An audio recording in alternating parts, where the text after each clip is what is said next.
Games test and thrill us, but some have also been able to make players fall out of their chairs in uncontrollable laughter. Sword fighting is kind of like making love. Welcome to WatchMojo.com, and today we'll be counting down the top 5 funny video games. Number 5, Leisure Suit Larry. Comedy is often hit or miss. Most of the time, game laughs are unintentional, but believe it or not, there have been several franchises that made comedy a central focus. Well, it looks like somebody's already shivered that poor little timber. That f***ing son of a... This is immediately apparent in the case of the Leisure Suit Larry point-and-click adventure franchise, a comedy series created by programmer Al Lowe. Throughout the years, gamers have been lured in with various misguided adventures that have them take on the awkward role of middle-aged virgin Larry Laffer. Since its debut in 1987, his raunchy sexual escapades have consistently managed to blindside us with countless outrageous moments and its focus on Larry's inability to seduce women. She was great, now she's turned gay. Oh, lesbian nights. Number 4, Portal. Valve, the company responsible for the Half-Life franchise, surprised everyone with their leap into dark comedy. Uh-oh, somebody cut the cake. I told them to wait for you. Releasing their first-person puzzler in 2007, eager players quickly found themselves in the uncomfortable position of scientific test subjects wielding a portal-throwing cannon.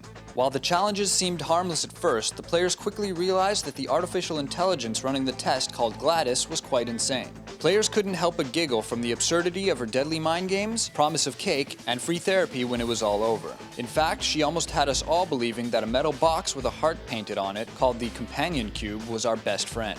Plus, the game ended in a memorable song that was both devilishly witty and chuckle-inducing. Anyway, this cake is great. It's so delicious and moist. Number 3, Grim Fandango.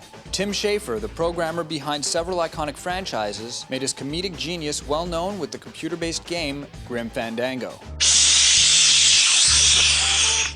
I'm visualizing. Along with unconventional humor about the land of the dead, it became well known for its vast array of quirky characters and interactions. Intimidating, me, but I'm your friend.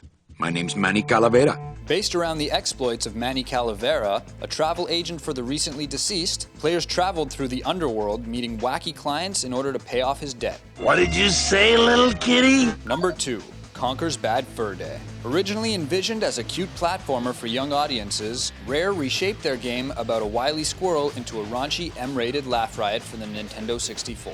What the f*** is that bloody squirrel? Earning its adult rating, the game made extensive use of graphic violence, film parody, sexuality, and toilet humor.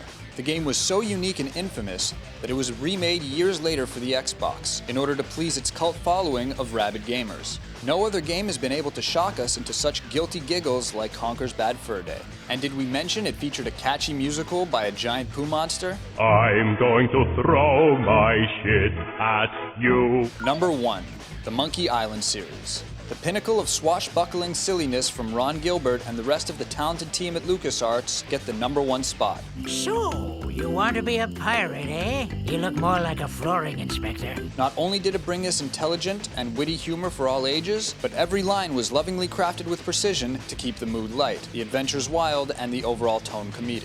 Can I call you Bob? You may call me Murray. And no one can forget the antics of Murray, the wonderfully evil and deranged skull that taunted Guybrush Threepwood. Oh, it's just you again. Just your most terrifying image of evil revisited. While many of these comedies are classics, they can still make us laugh with their unusual brand of situational humor. Gamers who were too young to enjoy the unique or adult comedy offered by these games should track down a copy and enjoy a good laugh. You're about as fearsome as a doorstop. Is it a really evil-looking doorstop?